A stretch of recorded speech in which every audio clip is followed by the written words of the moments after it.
I think I'm live, guys.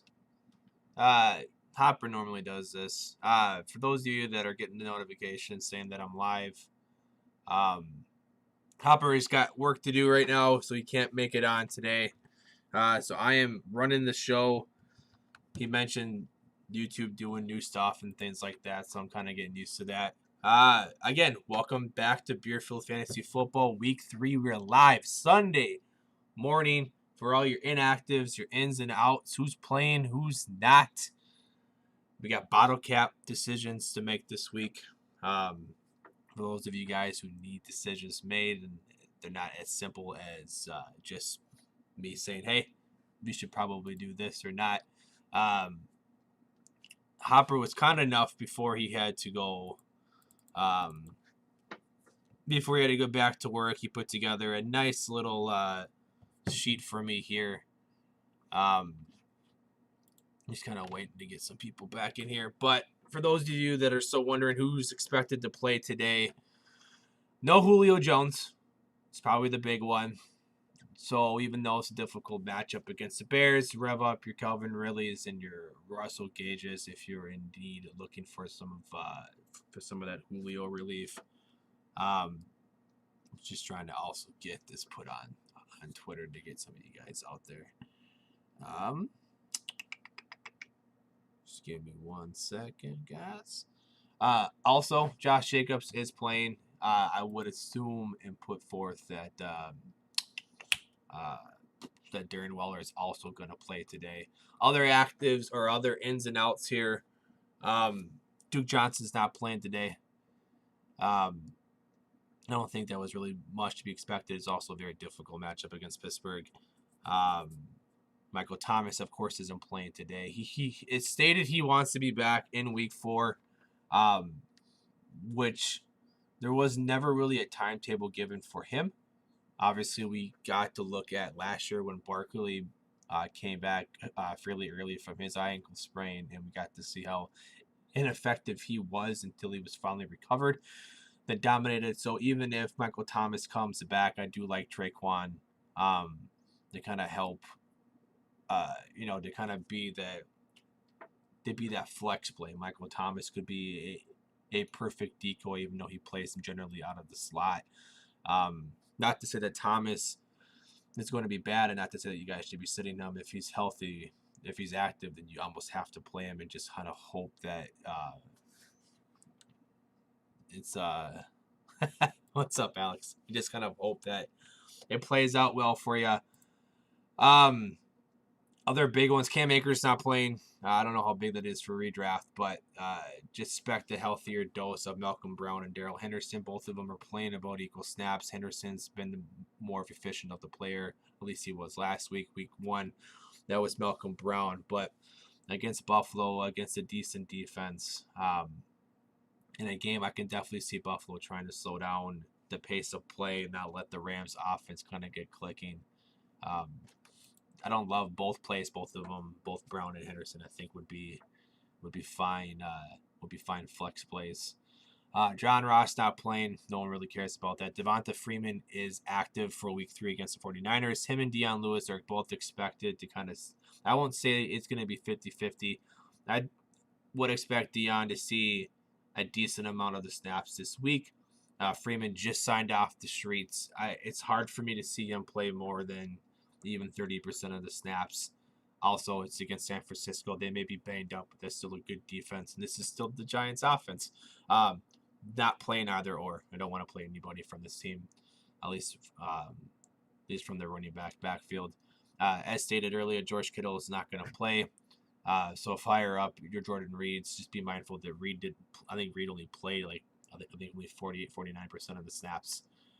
He was just highly targeted. That was also with Jimmy Garoppolo for most of that game. So again, if you need tight end help, not an issue playing, not that big of an issue playing Jordan Reed. He did well for you last week. Played a couple, scored a couple touchdowns for you. Talked about Julio Jones. Just running through the injuries and who's not going to be here. I don't got any questions so far for you. Alex wants to know thoughts on Slayton with all the San Francisco cornerbacks banged up.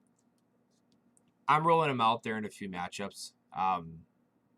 He had a pretty crucial drop last week against Chicago, but no Sterling Shepard, just him and Golden Tate, I believe is it's the word on there. So I'm playing. They're going to have to find offense elsewhere. You don't have Barkley. I don't think they're going to have much of a running game. I think you're going to have to. They're going to have to try to throw to put any sort of offense production out there. I wouldn't also be surprised if Slayton gets a couple deep shots out there for you. Jorge wants to know, what do you think? Gage, Dobbins, or Kelly for my flex?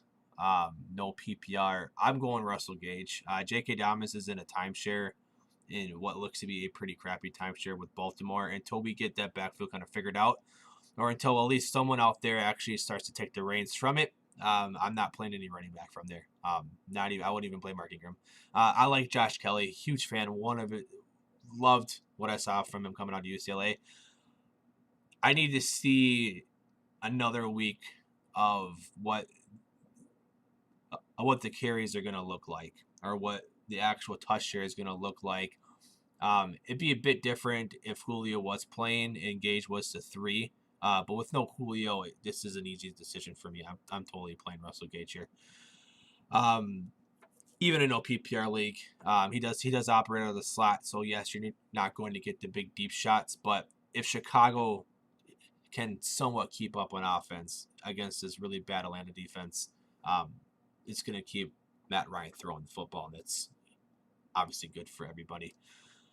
As I keep rolling through here, I guess as news for anybody who's thinking about playing Josh Kelly, Justin Jackson looks to be doubtful. I would be shocked if he plays this week.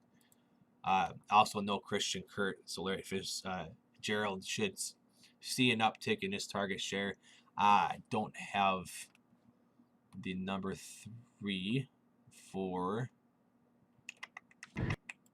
Kansas City here, or for the Cardinals here. Basically, more of an uptick in Andy Isabella. Not a terrible a dart throw play if his snap share is expected to rise with the absence of Christian Kirk. You know that Detroit can definitely score some points. Again, bad defense. Cardinals second in pace of play last year. They're one of the highest in pace of plays this year. I expect a lot of scoring in that game, at least a lot of offense in that game, especially if Arizona gets up early. Other than that, yeah. So no Christian Kirk. Sorry, I'm just getting the word out who the number 3 is.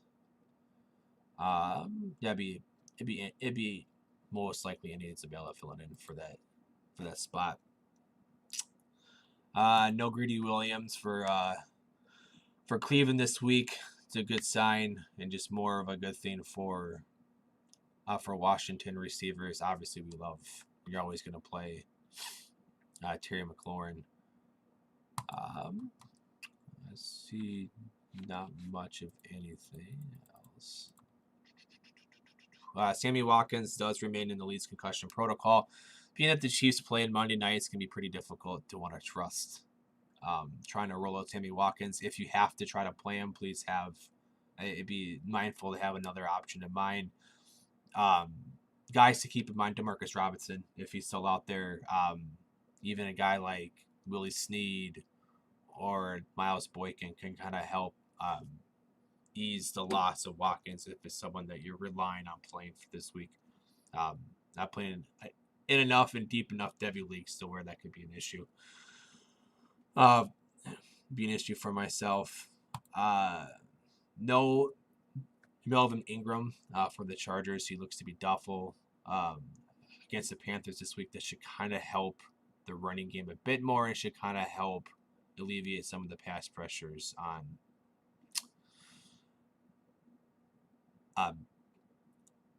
Teddy. Alex wants to know Juju or Gallup last flex spot PPR. Oh man, that's tough. Juju's been getting out targeted by Deontay Johnson. Houston's got such a shitty secondary. Gallup looks to become the third. I still go Juju. I still trust his target production. I really like Gallup this week. I think this is a fantastic bounce back spot. Seattle is the worst defense against wide receivers in these first 2 weeks. And we just know how good Dallas's offense can be. But as we saw last week in the middle of their comeback, it was Lamb getting the high targeted, was getting the high value targets towards the end and not Gallup. So I'm still rolling out Juju there. Again, guys, bottle caps galore. If you guys got any questions, for some reason I'm going to keep this bottle cap train rolling. So if you guys got any questions for the bottle caps, let me know out there. Again, just kind of rolling through injuries. Philip Lindsay's doubtful. Pretty sure he's going to be ruled out for their game against Tampa Bay. That whole Broncos offense is taking a massive shit here with all the injuries. North Cortland Sutton's out for the year. Jerry Jeudy's a game time decision. Obviously, no Drew Lock. You got Jeff Driscoll coming in. They just signed Blake Bortles, which I know is going to make Hopper happy. And if he fucking balls out, I'm going to have to hear about it forever. So if you want, that might drive me nuts. But either way, it's a difficult matchup for Melvin Gordon when he was able to ball out last week. So against an even more difficult defense against Pittsburgh, so he should be fine. Bronco Plays wants to know J.K. Dobbins or Brandon Cooks. I would go Brandon Cooks. Again, I talked about Dobbins here just a little bit ago, but I just don't trust that Baltimore backfield. It's I think each and every week it's been, I think when I say Markin got about 40-ish% of the snaps. It's same with Gus Edwards. It does seem like Ingram is the number one in that offense in terms of the running back depth chart. Dobbins just doesn't get enough work for me to trust him on a week-to-week basis. Brandon Cooks, when healthy, is still the number 1 or 2 in that offense. I haven't heard word about Will Fuller if he's going to play or not. I haven't checked. Sorry about that. But I would at least expect Cooks to get a couple deep shots. If someone's going to get me, 65 yards and a touchdown, I'm putting that on Brandon Cooks. So I would definitely play Brandon Cooks over J.K. Dobbins and standard scoring.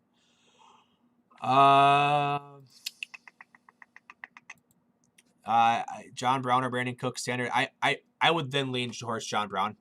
Something that I was definitely wrong about this offseason was just how good Josh Allen has looked and how much they've kind of reshaped the offense to kind of help. We saw Diggs ball out. He's had 9 targets back-to-back games, I believe. John Brown has had his own, and the Rams is the best team that the Bills have played. They also are the best defensive team, but if Jalen Ramsey is going to get Stephon Diggs and shadow him, that should open up even more so for John Brown.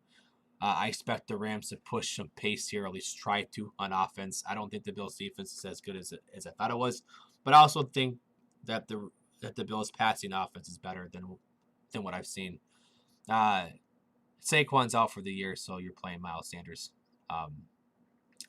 Miles Sanders has an absolute smash spot this week against Cincinnati. We saw both Nick Chubb and Kareem Hunt last Thursday night completely decimate this Bengals offense, or this Bengals run defense. So Miles Sanders, who saw about 80-ish% of the snaps, made Boston Scott a pretty much non-factor. 7 targets, no Jalen Reagor, no Alshon Jeffrey. Not much for receivers outside of Deshaun Jackson and Greg Ward. Obviously, the 2 tight ends. I definitely expect Philadelphia. I would also feel like Miles Sanders does better than McCaffrey this week. That is definitely true. Saquon or McCaffrey? Oh boy. Man. Well, at least you know that you won't take any. That you won't take any zeros, or that you won't take any negative points. There's a good chance that they're not going to fumble and get hurt on the play. So let's be happy about that. Going through some more of these here, guys. Head back to see if anything else came through. James White's not going to play due to more personal reasons. So Sexy Rexy is up to bat again against the Raiders, who look decent against the Saints on Monday night. Lot of injuries there though too. So Mason Rudolph for Tim Tebow. Oh man. Oh man, if Tim Tebow came back, it'd be at least we know who's not going to score at points per throwing or swinging the helmet league. So I guess there's definitely that. N'Keal Harry is active against the Raiders this week. Darren Waller is in fact active and playing as well. Looks like Grady Williams is going to be active. Interesting. Okay. Play Goff or Stafford this week. I like Stafford this week. Just a better matchup. I think better pace of play, a lot more scoring opportunity. If the Bills defense does actually step up against a worthy opponent, it could be in for a longer day for Goff. Stafford has been a bit disappointing, but it does look like Stafford is. It does look like that we're going to get Kenny Golladay back, which is definitely going to help Stafford out there. So absolutely love that. So yeah, I'm going Stafford over Goff this week.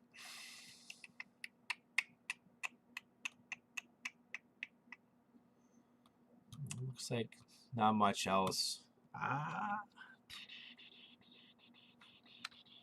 If you guys got any more questions out here, I will stay out here for a little bit longer here. If you guys got anything last second, otherwise, I got really nothing else to throw out there. Generally, this is when Hopper and I would kind of go back and forth on our own difficult decisions. Because of FanDuel having their sports book being where I live now, I've taken the massive deep dive into prop betting and everything else. So,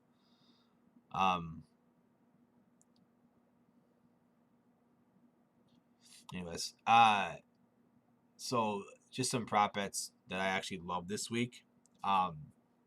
Speaking of Gallup at I believe 4.5 at a little over even money is absolutely amazing.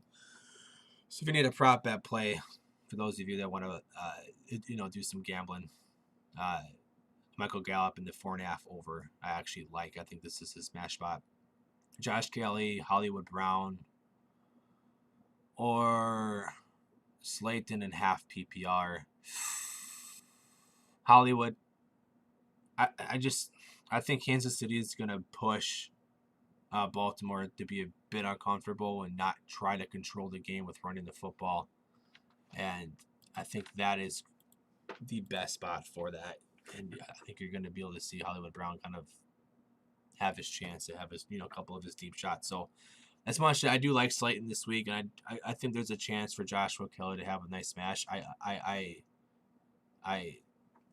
I'm on the Hollywood Brown train against a good matchup here and against Kansas City.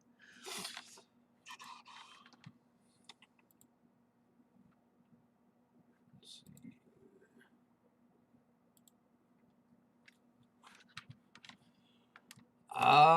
If you guys got nothing else, I'm going to I'm probably gonna take off here. I'm gonna head down, start doing some drinking. For those of you who do not know, and I'm sure we're gonna talk about this on Monday, I got engaged on Thursday to Hurricane, as Hopper likes to call her. You want to talk more about it on the show when we go here on Tuesday. So yeah, that's my big news. Hope you guys have a great Sunday. I hope you guys hit all your smash spots. Thank you, Alex. Thank you. And you guys have a good one. Peace.